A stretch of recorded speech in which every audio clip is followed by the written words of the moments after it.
नमस्कार, आप city reporter देख रहे हैं। मैं आपके साथ ताबिश कमाल हूँ। मेरे साथ मेरे वीडियो जर्नलिस्ट साजिद भी हैं। दिल्ली में आज वक्फ बिल पास होने के बाद जुमे की नमाज पुरसुकून अदा की गई। हालांकि दिल्ली पुलिस ने आज कई इलाकों को हाई अलर्ट पर रखा था। ख़ासतौर से दिल्ली का शाहीन बाग इलाका, जामा मस्जिद और मुस्लिम इलाकों में दिल्ली में आज पुलिस ने फ्लैग मार्च किया। दिल्ली की कानून व्यवस्था को और मजबूत करने के लिए सुबह से ही लगातार दिल्ली पुलिस और पैरामिलिट्री फोर्सेस के जवान सड़कों पर नज़र आ रहे थे।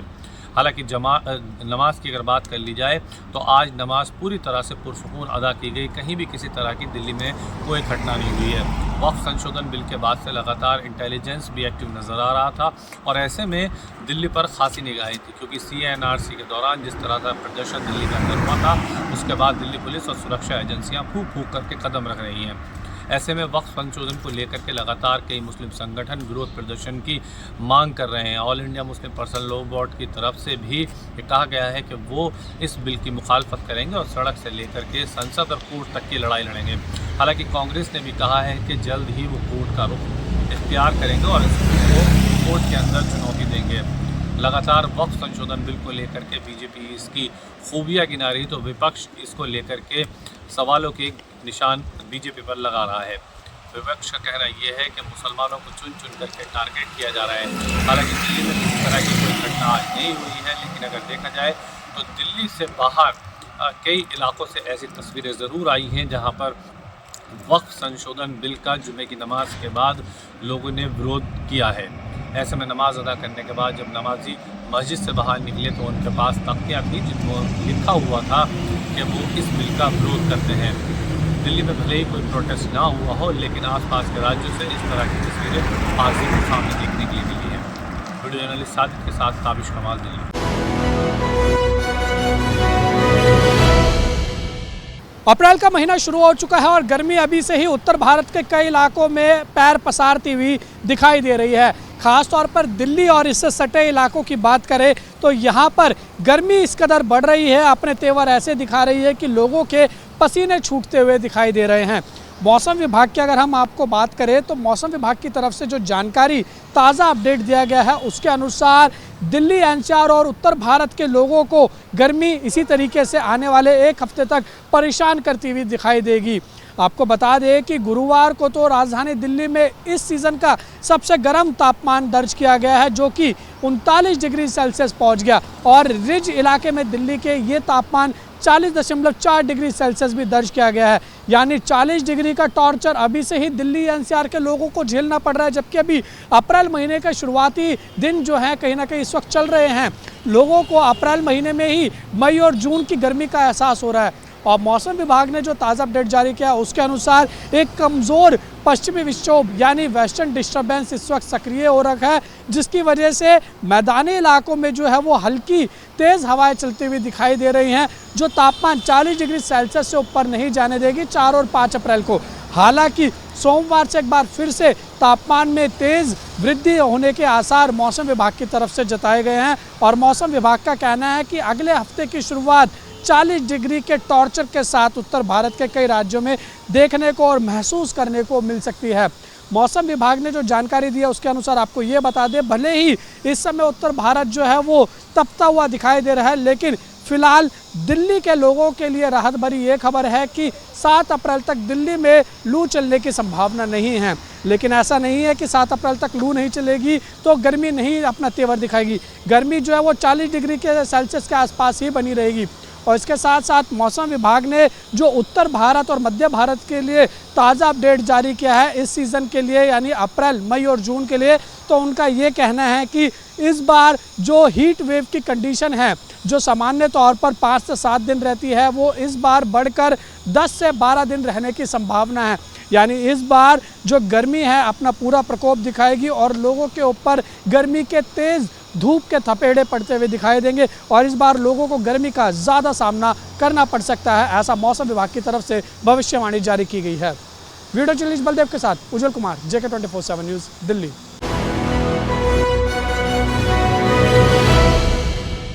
नमस्कार, आप देख रहे हैं हमारा विशेष प्रोग्राम सिटी रिपोर्टर देहरादून से। मैं संचित शर्मा आपके सामने एक बड़ी खबर को लेकर के और बात करेंगे होने वाली चारधाम यात्रा को लेकर के।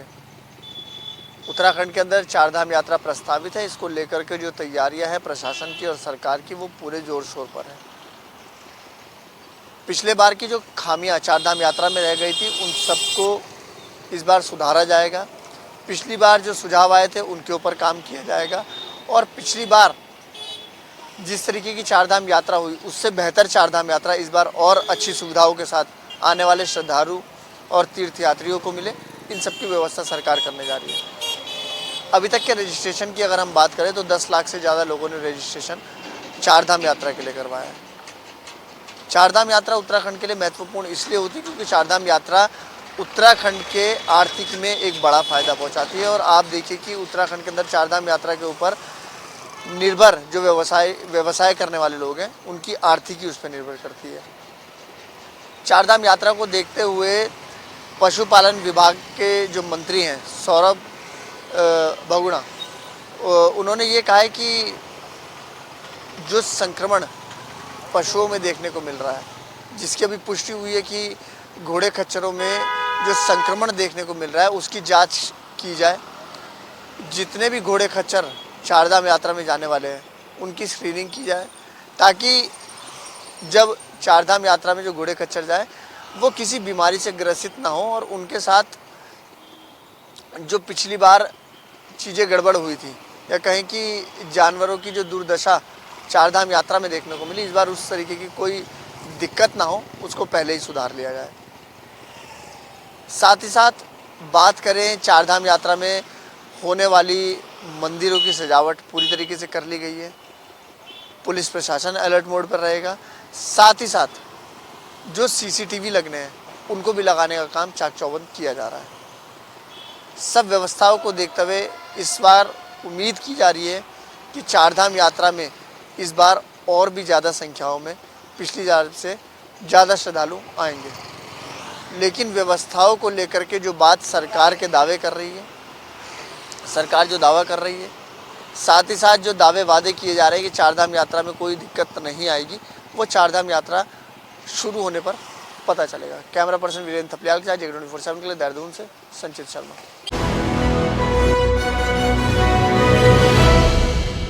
नमस्कार, आप देख रहे हैं हमारा खास कार्यक्रम सिटी रिपोर्टर। और पीलीभीत की बड़ी खबर को लेकर के मैं हूं आपके साथ ऋतिक द्विवेदी।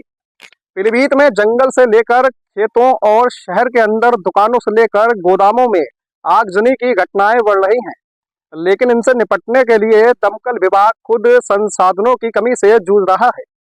अभी हाल ही में जूते चप्पल की दुकान में लगी भीषण आग के बाद बरेली के तहसील नवाबगंज से फायर ब्रिगेड की 3 गाड़ियां बुलाई गई और 3 जिले की गाड़ियां यानी 6 गाड़ियों की मदद से करीब 5 घंटे बाद आग पर काबू पाया गया था। हाल ही में एटलस कंपनी के प्लांट समेत जंगल और खेतों में भीषण आग का तांडव भी देखने को मिल रहा है। वाराणसी जिले में तकरीबन 24 लाख की आबादी है और जिले में 5 तहसील क्षेत्र और 10 नगर निकाय हैं, लेकिन आग की घटनाओं से निपटने के लिए दमकल विभाग के पास सिर्फ 3 बड़ी गाड़ियां ही हैं।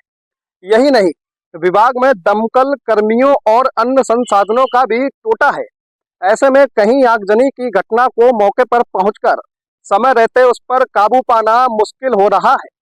जिले की 5 तहसीलों में सिर्फ पीलीभीत और बीसलपुर में ही 2 फायर स्टेशन हैं और इनमें मौजूद सिर्फ 3 बड़ी गाड़ियां पर ही आग बुझाने का जिम्मा है, जो कि एक मुख्यालय व एक बीसलपुर और पूरनपुर के अस्थायी फायर स्टेशन पर खड़ी हो रही हैं, जिसमें एक 700 लीटर क्षमता वाली छोटी गाड़ी भी है।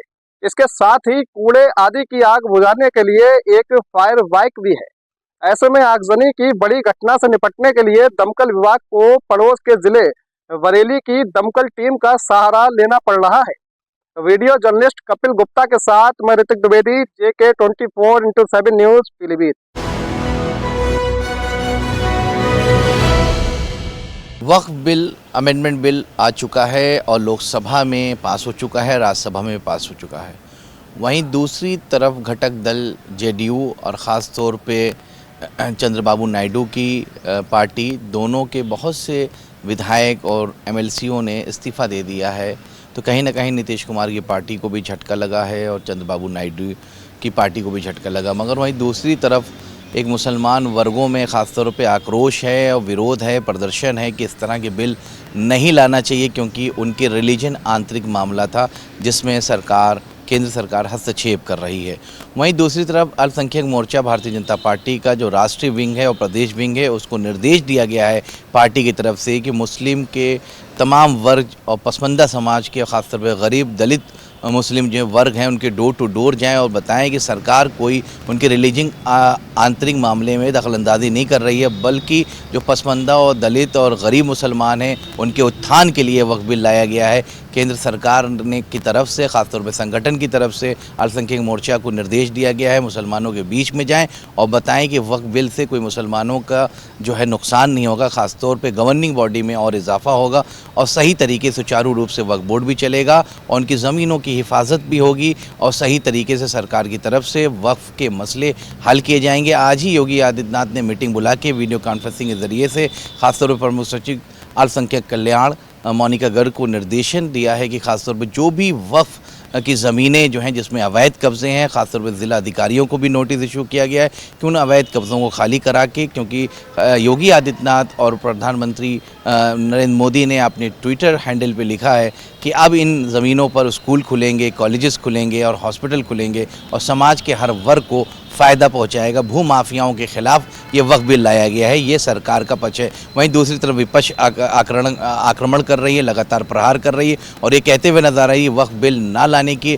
बिना पर जो है इस तरह का काम किया गया है। अगर वक्फ बिल ना आता तो मुसलमानों के हितों का नुकसान किया है केंद्र सरकार ने और मुसलमानों के आंतरिक रिलीजन मसले में हस्तक्षेप कर रही है केंद्र सरकार। ये विपक्ष का हमला है। दूसरी तरफ जितने मुस्लिम धर्मगुरु हैं, all India Muslim personal law board है, उन्होंने ये कहा 10 दिन के अंदर पूरे प्रदेश में धरना प्रदर्शन होगा और हम हर इलाके में, हर शहर में, हर कस्बे में जाएंगे और प्रदर्शन करेंगे सरकार के ख़िलाफ़, क्योंकि वक्फ बिल जो है हमारे इनर मसला था, हमारे इंटर मसला था, हमारे आंतरिक मामला था जिसमें हमारे रिलीजन, इस्लाम की रिलीजन में हस्तक्षेप किया है सरकार ने।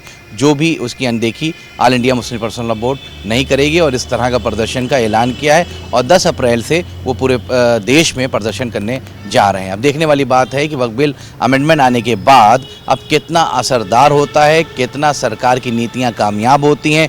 क्या अमित शाह ने जो लोकसभा में वादा किया है कि हम मुसलमानों को गारंटी देते हैं कि उनका कोई भी नुकसान नहीं होगा, क्या मुसलमानों का नुकसान होगा या नहीं होगा, या इस वक्फ की ज़मीनों से कोई यूटिलाइजेशन होगा, कोई सही तरीके से योजनाएं चलेंगी, क्या गरीब मुसलमानों का सरकार वाकईन उत्थान करने जा रही है या नहीं, ये तो आने वाला कल बताएगा। कैमरा पर्सन किशन के साथ रज़ा अब्बास, लखनऊ, JK न्यूज़।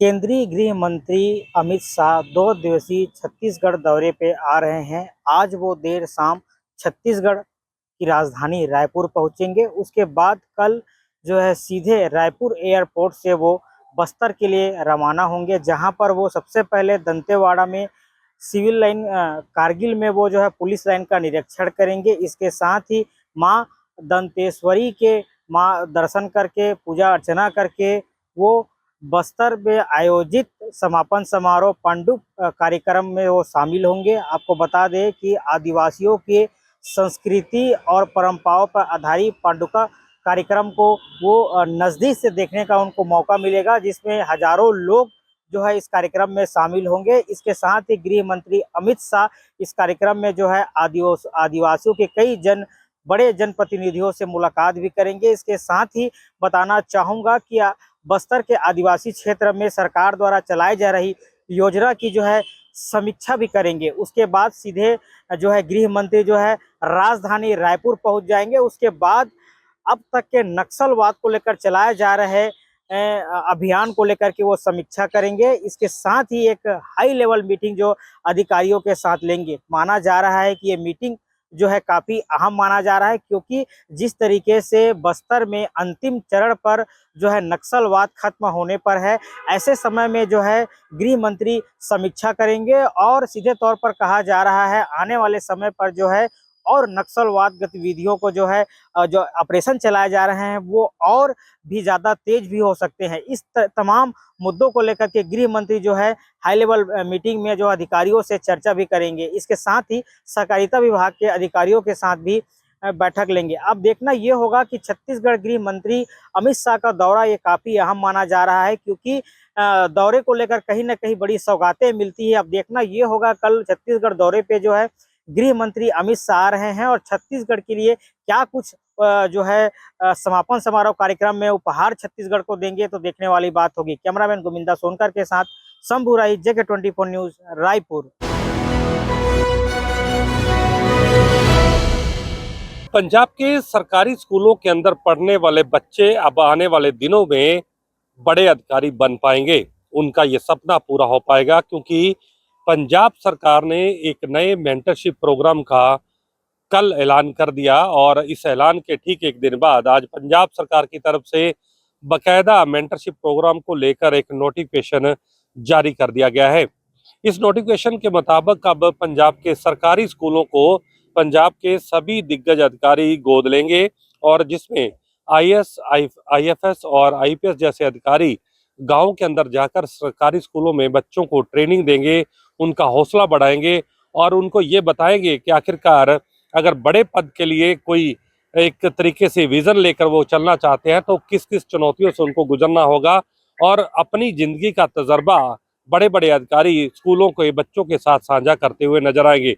सरकार का ये मानना है कि अगर सभी अधिकारी एक एक स्कूल को गोद लेते हैं तो आने वाले दिनों के अंदर उस सरकारी स्कूलों की समस्याएं भी दूर होंगी, उस गांव की समस्या भी दूर होंगी, क्योंकि जब बड़े अधिकारी गांव के अंदर जाएंगे तो छोटे मोटे जो मुद्दे हैं स्कूलों से जुड़े उनका तुरंत हल किया जा सकेगा, उनकी समस्याओं को दूर किया जा सकेगा। साथ ही जो सरकारी स्कूलों के बच्चे हैं उनका स्किल बढ़ाने के लिए और उनका आत्मविश्वास मजबूत करने के लिए भी ये योजना बहुत ज़्यादा कारगर साबित हो सकती है। शुरुआती जो स्कूल हैं, पंजाब स्कूल ने 80 स्कूल नोटिफाई किए हैं, लेकिन आने वाले दिनों के अंदर पंजाब के अंदर जितने भी स्कूल ऑफ एमिनेंस हैं या बाकी जो अब नए स्कूल बनाए जा रहे हैं उनके अंदर इन प्रोग्राम को लॉन्च करके सभी अधिकारियों की जिम्मेदारी उस पर तय की जाएगी। हालांकि फिलहाल सरकार का ये कहना है कि जो अधिकारी हैं वो अपनी मर्जी से स्कूलों को गोद लेंगे, लेकिन उनको इसके लिए रिवार्ड जरूर किया जाएगा। कैमरामैन निशान के साथ मैं नवदीप छाबड़ा, JK24 न्यूज, चंडीगढ़। नमस्कार, मैं देव प्रकाश, आप देख रहे हैं सिटी रिपोर्टर। वक्त संशोधन बिल दोनों सदनों में पास हो गया है, जिसके बाद से पूरे बिहार की राजनीति में गर्माहट शुरू हो गई है। जनता दल यू में कल से एक चर्चा का विषय बना हुआ है कि जितने भी मुस्लिम नेता हैं वो जनता दल यू से इस्तीफा दे रहे हैं। अब इसमें कितनी सच्चाई है, इस पर जनता दल यू के नेताओं से बात किया गया। आज मैं खुद जनता दल यू के कार्यालय में जनता दल यू के वरिष्ठ नेता नीरज कुमार जो MLC भी हैं उनसे मैंने चर्चा किया इस विषय में कि इस बात में कितनी सच्चाई है कि जनता दल यू के मुस्लिम नेता वो छोड़कर इस्तीफा देकर दूसरे पार्टी में जा रहे हैं। उन्होंने कहा कि इसमें कोई भी सच्चाई नहीं है। जहाँ तक देखा जाए कि कल एक चर्चा चली थी कि मोतिहारी के एक जनता दल के कार्यकर्ता, मुस्लिम कार्यकर्ता थे, उन्होंने इस्तीफा दिया था, जिसके बाद ये चर्चाएँ शुरू हुई। मैंने जनता दल यू के वरिष्ठ नेता नीरज कुमार एवं MLC भी हैं वो उनसे जानकारी लेना चाहा तो उन्होंने कहा कि इसमें कोई भी सच्चाई नहीं है, ये सिर्फ हवा चलाई जा रही है। इसलिए कि जितने भी जनता दल यू के नेता हैं वो जनता दल यू में एकत्रित हैं, वो आने वाले दिन में भी एकत्रित रहेंगे।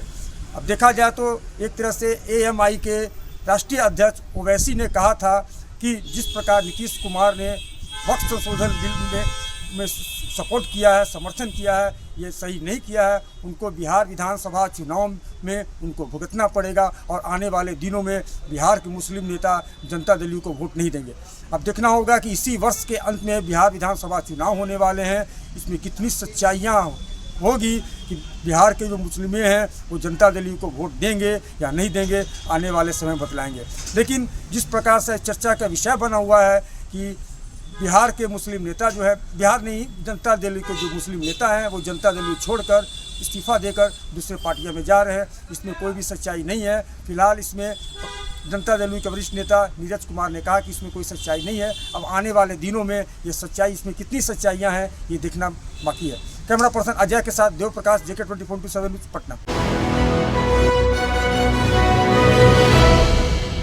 नमस्कार, आप देख रहे हैं हमारा खास कार्यक्रम सिटी रिपोर्टर। मैं हूं धनराज गर्ग, राजधानी देहरादून से, और बात करेंगे चार धाम यात्रा में ठगी को लेकर, क्योंकि लगातार हम देखते हैं पिछले दिनों हमने देखा जो पिछली यात्राएं हुई उनमें देखा कि जैसे ही चारधाम यात्रा शुरू होती है तो ऑनलाइन ठगी करने वाले भी कहीं ना कहीं देखा जाए कि एक्शन मोड में नज़र आते हैं, क्योंकि जो ऑनलाइन टिकट बुक की जाती है, चाहे वो फ्लाइट की टिकट हो या फिर अन्य तरह के जो रजिस्ट्रेशन है वो किए जाते हैं, तो उसमें कहीं ना कहीं ऑनलाइन ठगी करने वाले लोग जो हैं वो ठगी करते हैं और लोग उसका शिकार होते हैं। तो इस शिकार से बचने के लिए कहीं ना कहीं इस बार साइबर कमांडो का गठन किया गया है और उत्तराखंड के अंदर ये साइबर कमांडो ऐसे ठगों पर नज़र रखेगा कि जो इस तरह के कृत्य करते हैं, यानी कि लोगों को ठगने का काम करते हैं, उन पर कार्रवाई करने के लिए एक साइबर कमांडो बनाई गई है। और जो साइबर कमांडो है ये ऐसे लोगों पर नज़र रखने के साथ साथ उन लोगों को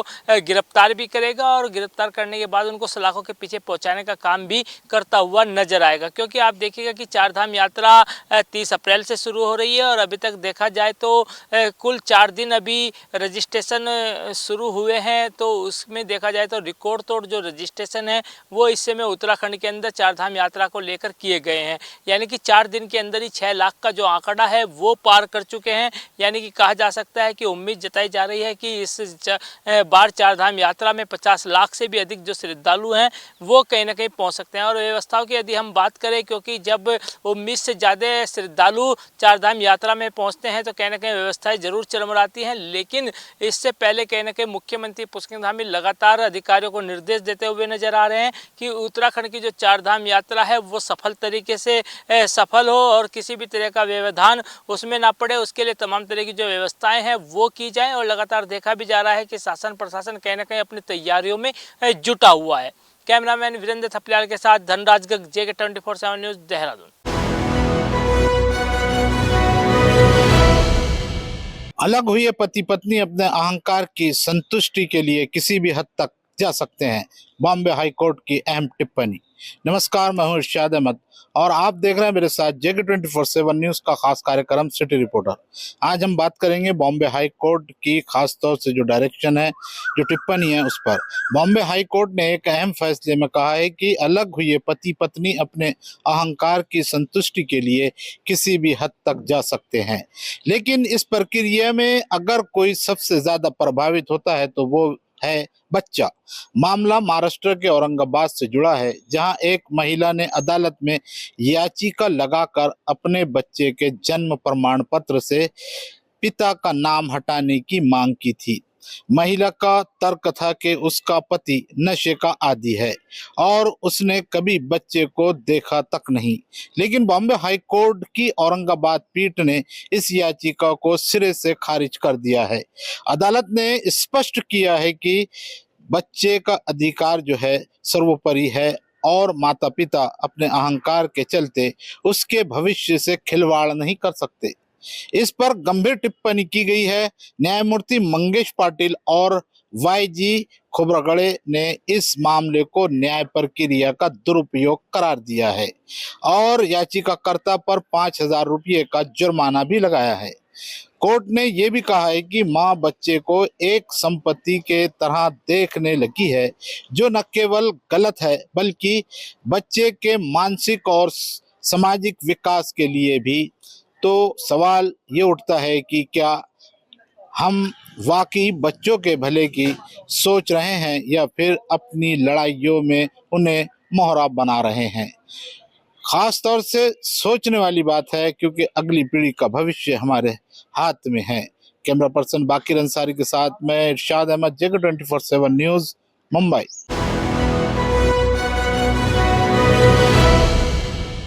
प्रधानमंत्री के वाराणसी आगमन से पहले उत्तर प्रदेश के मुखिया योगी आदित्यनाथ ने चीफ इंजीनियर वाराणसी को जमकर फटकार लगाई। उन्होंने कहा कि जो भी परियोजनाएं प्रधानमंत्री के द्वारा शिलान्यास होना है, जिनका उद्घाटन होना है, जल्द से जल्द उन सभी का काम समाप्त हो जाना चाहिए। किसी भी तरीके की कोई लापरवाही बर्दाश्त नहीं की जाएगी। उन्होंने रिवर फ्रंट को लेकर के भी ये कहा कि रिवर फ्रंट के द्वारा दी जा रही सौगात, दी जा रही परियोजनाओं में भी जल्द से जल्द कार्य कराया जाए। प्रधानमंत्री के आने से पहले सभी कार्य पूरे हो जाने चाहिए। जो भी काम पेंडेंसी लेवल पे है उनको तत्काल रूप से पूरा कराया जाए। रिवर फ्रंट के पास धंस रही मिट्टी को लेकर के भी उन्होंने फटकार लगाते हुए कहा कि रिवर फ्रंट का काम पक्का और मजबूत कराया जाना चाहिए, क्योंकि रिवर फ्रंट पे सैकड़ों की तादाद में लोग भ्रमण करने आएंगे और उसकी भी व्यवस्था पूरी तरीके से सही होनी चाहिए। उत्तर प्रदेश के मुखिया योगी आदित्यनाथ बीते दिन वाराणसी पहुंचे थे। वाराणसी में उन्होंने चीफ इंजीनियर को जमकर फटकार लगाई। उन्होंने कहा कि किसी भी कीमत पर प्रधानमंत्री के आने से पहले सभी परियोजनाएं पूरी हो जानी चाहिए। जो भी परियोजनाएं रह रही हैं उन परियोजनाओं को तत्काल रूप से पूरा किया जाए। यही नहीं, जिन परियोजनाओं का शिलान्यास या उद्घाटन प्रधानमंत्री नरेंद्र मोदी के हाथों होना है उन परियोजनाओं पर जल्द से जल्द कार्य किया जाए। उत्तर प्रदेश के मुखिया ने सभी जगहों का निरीक्षण किया। निरीक्षण करने के बाद वो रिवर फ्रंट के किनारे को भी देखने पहुंचे। रिवर फ्रंट के किनारे देखने के दौरान उन्होंने ये कहा कि जल्द से जल्द रिवर फ्रंट का काम भी ख़त्म किया जाए। चूँकि देश के प्रधानमंत्री का संसदीय क्षेत्र है वाराणसी, और वाराणसी जो है वो कहीं ना कहीं आध्यात्म से जुड़ा केंद्र भी है। ग्रीन कॉरिडोर के साथ साथ तमाम परियोजनाएं वाराणसी को दी गई हैं, और ऐसे में अब जब प्रधानमंत्री का आगमन होने वाला है तो उसके एक दिन पहले उत्तर प्रदेश के मुखिया योगी आदित्यनाथ वाराणसी पहुंचे, और वाराणसी पहुंचकर उन्होंने उन सभी कार्यों का जायज़ा लिया जिन कार्यों को प्रधानमंत्री जिन कार्यों का शिलान्यास करेंगे या उद्घाटन करेंगे। उन सभी कार्यों को देखने के बाद उन्होंने संबंधित विभागों को निर्देशित किया कि जल्द से जल्द प्रधानमंत्री के आने से पहले सभी कार्य समाप्त कर लिए जाएं, जिससे किसी प्रकार की समस्या किसी विभाग को ना आए। सरकार की ओर से मिलने वाली तमाम मदद जो सरकार के द्वारा विभागों को दी जानी है, वो भी जो भी संभवतः मदद हो वो मदद की जाएगी। वीडियो जर्नलिस्ट किशन के साथ गौरव Pandey, JK24/7 news, Lucknow.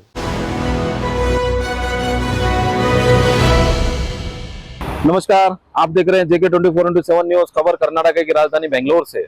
Video journalist हारून रशीद के साथ मैं मोहम्मद नबी। खबर एक महत्वपूर्ण खबर है। सरकारी खजाना भरने के लिए कीमतों में इजाफा की सिद्धरामैया सरकार पर तनकीद करते हुए MTV नागराज यानी कि साबिक वजीर भी हैं और विधान परिषद के सदस्य भी हैं। इन्होंने साफ अल्फाजों में कहा, सिद्धरामैया सरकार को अगर खजाना भरने के लिए आप लोग कीमतों में इजाफा किया जा रहा है, अपने खजाने को भरने के लिए किया जा रहा है, क्योंकि सरकार के पास गारंटी रहने की वजह से डेवलपमेंट नहीं हो पा रहा है। इसी मुद्दे को लेकर MTV नागराज ने खुले अल्फाज में कहा, सिद्धरामैया जी आप इस्तीफा दें और चुनाव की तैयारी की जाए। ऐसे वक्त में एक और भारतीय जनता पार्टी के विधायक जो फार्मर मिनिस्टर हैं MTV नागराज, ऐसे वक्त फिर एक मुद्दे को इशू बनाया है, क्योंकि दिन ब दिन भाजपाई नेताओं ने कांग्रेस सरकार को घेरने का काम कर रहे हैं।